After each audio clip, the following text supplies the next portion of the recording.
Real talk muna tayo. Hindi ka nahihiya mag-content dahil wala kang confidence.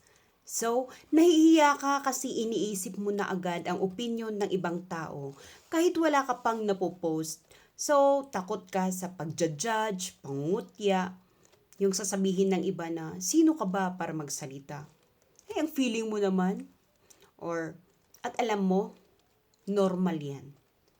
So, confidence ay hindi requirement yan. By-product lang yan.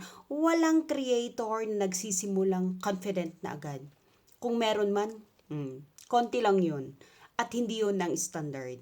Ang totoo, confidence comes from repetition. Clarity comes from doing. Tapang comes from experience. So kung hinihintay mo munang mawala ang takot bago ka kumilos, hindi ka talaga uusad niyan.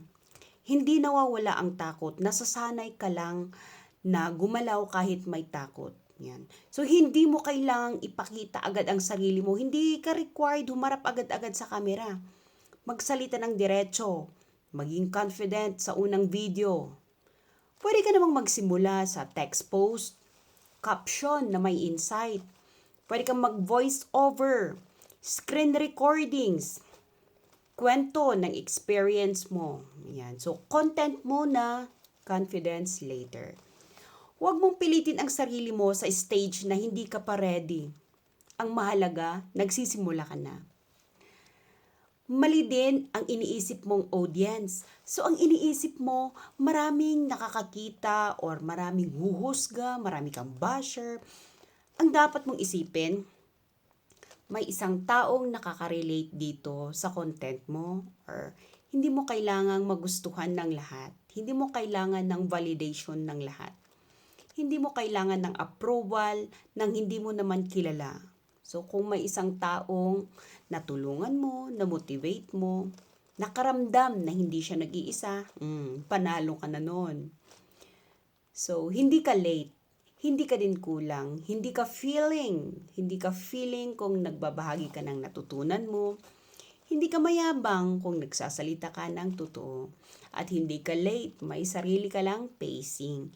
So, ang totoong sayang ay may gusto kang sabihin, yan, may alam ka, ibahagi pero pinipili mong manahimik dahil lang sa takot.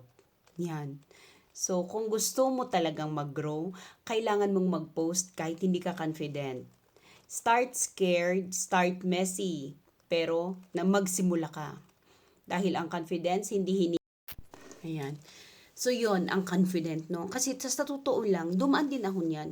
Nahiya akong magsalita kasi baka may masabi akong Tagalog na hindi naman pala yun ang Tagalog niya. Alam mo yun, kasi tayong mga ganitong mga salita natin, baka pagtawanan tayo, yung pagbigkas man lang natin, yung mga ganon. Pero medyo unti-unti naman nang na-overcome yung mga ganon. So, wag nyo nang antaying mawala ang takot nyo, no? Simulan nyo na, no? Hindi kailangan perfect. Ayan, dadaan talaga tayo sa mga ganon. So, charge to experience ang mga yan. So, habang inuulit mo ang ginagawa mo is natututunan mo yung talagang paggawa nito or yung doon ka magsisimulang magiging confident na. So, ayan, pwede ka naman mag-text post yung sabi ko nga kanina.